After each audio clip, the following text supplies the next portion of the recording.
ఎలా మన మన ఇండియన్ హిస్టరీని ఎలా దాచిపెట్టారు, ఎలా మోసం చేస్తున్నారు మనల్ని, ఎలా కొందరు leaders how did they bracket themselves. వాళ్ళు వాళ్ళ ఇప్పటిదాకా చరిత్రను ఏదైతే చెప్పారో అంటే మన ఎస్పెషల్లీ మన స్కూల్లో నేర్చుకున్నంటే 90% బిస్కెట్ అని ఎవరు డిసైడ్ చేస్తారు? నేను డిసైడ్ చేస్తాను, ఎందుకంటే నేను ప్రూవ్ చేయగలుగుతా. Okay, I can prove it. Being a RSS person, Ah. ఇప్పుడు అంతా కూడా వీళ్ళ చరిత్ర I am అది not కాదు. an RSS person. Next, I said మా తాతగారు ఆర్ఎస్ఎస్, మా నాన్నగారు, we believe in that ideology. అంతేగాని శాఖకి ఇప్పుడు పోలా, but I believe in that ideology. అంటే స్టార్టింగ్ లో ఆర్ఎస్ఎస్ అంటే నేను ఆర్ఎస్ఎస్ మనిషిని అన్నారు. అవును, ఆర్ఎస్ఎస్ మంచి, I believe in that ideology. అదే రాష్ట్రీయ స్వయం సేవక సంఘ్ అంటే ఏంటి, ఎక్కడైనా ఇబ్బంది జనాలకు వస్తే మనం ముందు పోయి మనం మన మన ప్రాణాన్ని అడ్డుపెట్టి జనాలకు మంచి చేయాలనే వ్యక్తులు. మనూబేన్ వీళ్ళందరూ ఒక రిటర్న్ వచ్చారు ఆశ్రమానికి. మధ్యలో ఖానాపూర్ అనుకుంటా, అక్కడ రాయట్స్ జరిగాయి. మనూబేన్ పటికి రాయి అంటారు, ఏమంటారు ఆ రాయి, ఇట్లా స్కిన్ రుద్దుకోవడానికి మన సబ్బుతో పాటు ఆ రాయి ఉంటుంది, ప్యూమెస్ స్టోన్ అంటారు. గాంధీ గారు నేను మర్చిపోయానండి అదంటే, అయితే పోయి తీసుకొని రా, 20 మైళ్ళు వాకింగ్ వెళ్ళి తీసుకొని రా అంటే 20 మైళ్ళు వాకింగ్ రిటర్న్ వచ్చిన తర్వాత ఆయన గారు చెప్పిన మాట, what a Mahatma he is. I wish that on the return journey if the rioters would have attacked you and assaulted you, I would have done, my heart would have danced with joy అంట. వాళ్ళు చెప్పి స్కూల్లో మహాత్మా గాంధీ డట్టా కొట్టుకొని వెళ్ళారు. Mahatma Gandhi birthday ఎప్పుడండి? October 2. Bhagat Singh కన్నా ఈ దేశంలో దరిద్రం ఉంటుందా? నిజానికి అవి కూడా గుర్తు పెట్టుకోవాల్సినంత అవసరం ఏముంది చెప్పడు ఎవరికైనా. అది నేననేది ఎవరికి అవసరం లేకపోతే అన్నీ మర్చిపోండా, ఒక్కడిని మాత్రం ఆడుపుడింగి అని దొబ్బుతానా ఏం తెలియకుండా. మన దేశం విభజించారా పాకిస్తాన్ ఇండియా కింద, ఎంతమంది చచ్చిపోయారు, ఎవరి కారణం దానికి? నేను ఇవాళ మిమ్మల్ని పొడిచి చంపేస్తే ఐఎమ్ రెస్పాన్సిబుల్ ఫర్ ఇట్ కదా. Who is responsible for that crime? Those people became Mahatma అంటే నేనైతే ఇంకేమవ్వాలను, లార్డ్ విష్ణువే. నేను ఇప్పుడు criminals were run in charge of the country, criminals. ఇది చదువుతున్నారు ఇప్పుడు, ఇదంతా కూడా చదువుతాం కదా, తెలుసు. ఇప్పుడు ఏంటంటే యాంగర్, కోపం ఉంది. అది చదివిన తర్వాత నుంచి ఇదంతా ఉంది. కామన్ సెన్స్గా ఇదని మంచి విషయం మాట్లాడండి అబ్బా అని ఒకటి తిట్టేసినట్టే నేను తిడతా, ఎందుకంటే వాడు రాసుకున్న విషయమే కదా, నేను రాయమని చెప్పలేదు కదా. 100 వాల్యూమ్స్ అబౌట్ మై సెల్ఫ్ అని రాశాడు, ఎవరైనా చదివాడు అది? చెప్పండి సార్, ఎవడైనా చదివాడా అంటున్నా. చదవలే అవడు. ఏ చదివి దొబ్బించుకున్నాం కాబట్టి వాడి దరిద్రపు అభిప్రాయం వాడే చెప్పుకున్నాడు కూడా దరిద్రుడు అంటామండి. ప్రతి ఒక్కడు ఆడు మహాత్మా అంటే దరిద్రం. ఇప్పుడు చెప్పినందుకు ఎంత సంచలనం అవుతుంది తెలియదా అండి. ఆర్ఎస్ఎస్ అంటే ఏం తెలుసా, స్ట్రాంగ్ నేషన్ అండ్ సర్వీస్. ఒకప్పుడైతే ఏమైనా అయ్యేదేమని ఇప్పుడు అంత అవ్వకపోవచ్చేమో. అంటే మిగతా వాళ్ళతో కంపేర్ చేస్తే ఫార్ బెటర్ అన్నాను. మీకు తెలియదు, యు ఆర్ బయాస్డ్ అంట.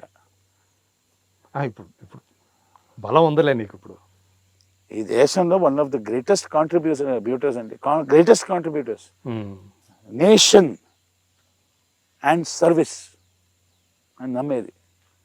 వాళ్ళని తిడతాం ఏంటండి, వాళ్ళని తిట్టడం ఏంటి అంటే, ఎవడైనా కానీ ఎంత పొడింగైనా కానీ ఎంత ఫాల్తు కానీ వాళ్ళందరూ వచ్చేసి ఆ కటరైర్ వేసుకొని చేయాల్సిందే. ఎందుకంటే there you are all equal. Caste, religion, creed, kind ఏముండదు. You have to provide. The nation comes first and for the nation we will do good service. తెలిసి చదువుకొని మాట్లాడండి, ఏం తెలియకుండా మాట్లాడితే కాలుతుంది ఇక్కడ. ఇప్పుడు ఇస్రో గురించి నన్ను తిట్టాడు కదా, ఇస్రో ఫుల్ ఫామ్ రాదాడికి. ఒక భగత్ సింగ్ అనేది 22-year-old బాయ్ అండి. What is 22 man? ఇంకా ఏమి నేను మా తమ్ముళ్ళతో పాటు సాయంత్రం కూర్చొని ఏడ్చేస్తాం మేము. I cry. 20 ఏళ్ళు అది బతకడం మొదలు పెట్టలా. అదే మీరు మా మాట వినట్లేదు. మీరు చేసే అన్యాయాలకి మా గొంతు ఉండాలి కదా ఒకటి. మాకు మా వాయిస్ వినపడాలని చెప్పి బాంబు వేసిన. I did not do that అంటే, this Gandhi he did not bother to do anything about it. These are facts. 2 లెటర్లు పంపించాడు.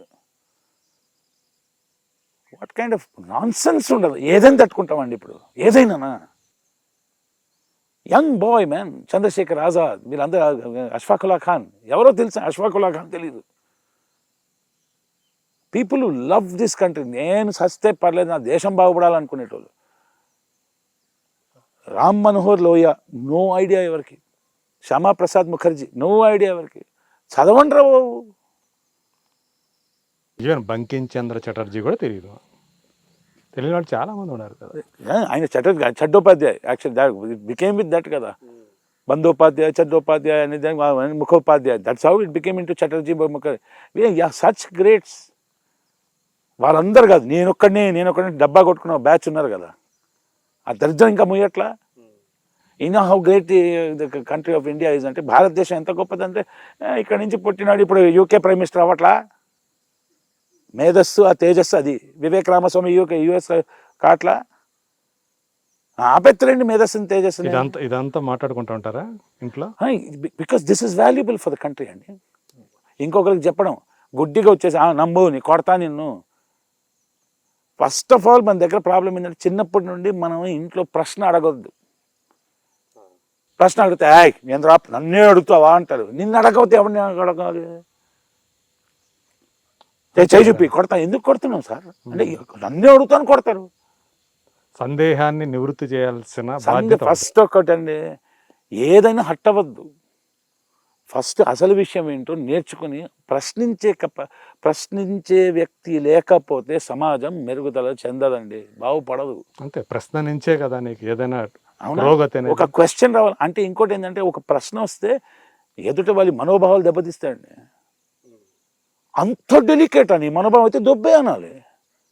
మా అమ్మగారు, నేను చిన్నప్పుడు ఒకసారి గుడికి వెళ్ళినప్పుడు మా నాన్నగారు అన్నీ నవ్వేస్తారు. 2 విషయాలు చెప్తాను మీకు. గుడికి వెళ్ళినప్పుడు మా అర్జెంట్ కాలేజ్ నుంచి లేట్కి వచ్చి చెప్పులు వేసుకొని వెళ్ళిపోయా. రే చెప్పులు వేసుకొని అందరు దిక్తాను అన్న. అది సిగ్గుందా నీకు చెప్పులు వేసుకుంటాను. సిగ్గుకి చెప్పులకి ఏం సంబంధం అమ్మా, వేసుకొని వచ్చేసేప్పుడు ఏమైందమ్మా. మా నాన్నగారు ఇక్కడ దండం పెట్టాను అంతే చేసి ప్రదక్షిణ చేసి వెళ్ళిపోయాం. ఏంటండి మీరు అబ్బాయి చెప్పులు వేసుకుంటారు, మీ చెప్పులు వేసుకొని వస్తాను మీ దేవుడికి డ్యామేజ్ అయిపోద్దా ఇజ్జత్? చెప్పు తీసేదాన్ని ఇన్సల్ట్ చేద్దామని వచ్చాడు, మర్చిపోయి వచ్చాడు అబ్బా, దానికి అంతెందుకు రియాక్షన్? అంటే మనం దీన్ని అంటారు ఆస్ట్రసైజింగ్ అంటారు. ఒక తప్పు చేయగానే అందరు రాళ్ళు ఇస్తారు. ఆ మాబ్ మెంటాలిటీ దరిద్రం. ఎందుకు చదువుకోవాలా? చదువుకోవడం అంటే 10th క్లాస్ పాస్ కావడం కాదండి, జ్ఞానం పెరగాలి కదా. లేదు, జ్ఞానం ఎక్కడి నుంచి ఉంటుంది? The first school is the parent. నేను ఇంట్లో నాకు కొడుకున్నాడంటే I have to make sure my behaviour is better. ఆడెంతరా ఫాల్తుగాడే అని మాట్లాడితే వాడు అట్టగా పెరుగుతాడు. సాధించేటోళ్ళ కుటుంబాల్లో టైం ఉండదండి ఎవరికి. భారతదేశం నుంచి మన ఆంధ్రప్రదేశ్, మన 2 రాష్ట్రాల నుంచి ఎంతమంది వెళ్తున్నారండి అబ్రాడ్? అవును, 40-50 వేల మంది సంవత్సరానికి వెళ్తున్నారు. ఎట్లా? ఎందుకు వెళ్తున్నారు? టైం పాస్ కోసం వెళ్తున్నారా? They want to go for brighter future. ఇక్కడ ఉంటే మన ఫ్యూచర్ బ్రైట్ అవుతుంది దేశం. అది వదిలేయండి. ఎందుకు వెళ్తున్నారు అంటే, ఏం బ్రెయిన్ లేకుండా వెళ్ళిపోతారా? అక్కడ అంత ఎంత కష్టపడితే వాడు వెళ్తున్నాడు. అలా కష్టపడమని చెప్పండి. కుంటికి ఒక్కొక్క అలవాటు ఉంటుంది, అది చెయ్యదు, ఇంకొని చేయదు. వీళ్ళు దానికన్నా నీచం. కుంటి కుక్కని విమర్శిస్తారు వీళ్ళు. అది దరిద్రం. శ్రీకాంత్లో ఎంత కాదు సార్, నేను అనేది that is, you know what, you're right. For the first time I feel frustrated because I cannot make a change. If I'm a citizen of my దేశపు నేను పౌరుడిని అయితే నేను ప్రశ్నలు అడగల. Where is my Subhash Chandrabose, the person who fought for me, where is his body? వాళ్ళ family మీద నిఘా పెట్టారండి 30 సంవత్సరాలు. ఆఫ్టర్ హిజ్ మంచి ఎక్కడ పోయిందో తెలియదు. 1980s దాకా వాళ్ళ ఫ్యామిలీ మీద నిఘా పెట్టారు. నువ్వు ఎవడవా నిఘా పెట్టడానికి? సరే, ఒకటే కుటుంబం, ఒకటే 2-3 పేరు జోకాలే. ఓకే, దాంట్లో నుంచి బయటకు నేను కాదు సార్, అది తెలియదు. ఫర్ ఎగ్జాంపుల్, ఒక మనిషి ఉన్నాడు ఇండియన్ నేషనల్ ఆర్మీలో, forget the ladies name, so sorry, right hand to Subhash Chandrabose గారు లేడీ ఉంది, లేడీ ఆఫీసర్. ఓకే, వాళ్ళ హస్బెండ్ బ్రిటిష్ స్పై అని తెలిసిన తర్వాత దే కిల్డ్ హిమ్. నా దరిద్రం, I'm ashamed, I'm so sorry, నేను పేరు మర్చిపోయా. ఎంతోమంది లీడర్లు ఉన్నారండి, అవన్నీ మర్చి దబ్బి జపం. చరిత్రలో అంటే చరిత్ర చెప్పని వీరులు ఎంతోమంది ఇప్పుడు దాకా మనం ఏవైతే చదువుకున్నామో దాని గురించి నాకు బాధ లేదండి. నలుగురే ఐదుగురే పీకారని చెప్తారు చూడండి, అక్కడ కాలుతుంది అదే కదా. దట్ కాలుతుందంటే ఐ బీన్ చీటెడ్ కదా. ఇప్పుడు నేను ఇట్లా మాట్లాడినందుకు నువ్వు అంటే ఏంటి, నువ్వు యాంటీ దిస్ అంటే బరొబ్బర్ అనుకోండి రా భయ్. అమ్మ ఎంతకాలం అని భరిస్తాం సార్. ఓ పీడోఫైల్ అంటారు తెలుసా, చిన్నపిల్లల్ని లైంగికంగా టార్చర్ చేసే వ్యక్తిని పీడోఫైల్ అంటారు. Paedophile is the Mahatma of my country. What a country I live in man. I should not be frustrated. I should not be angry.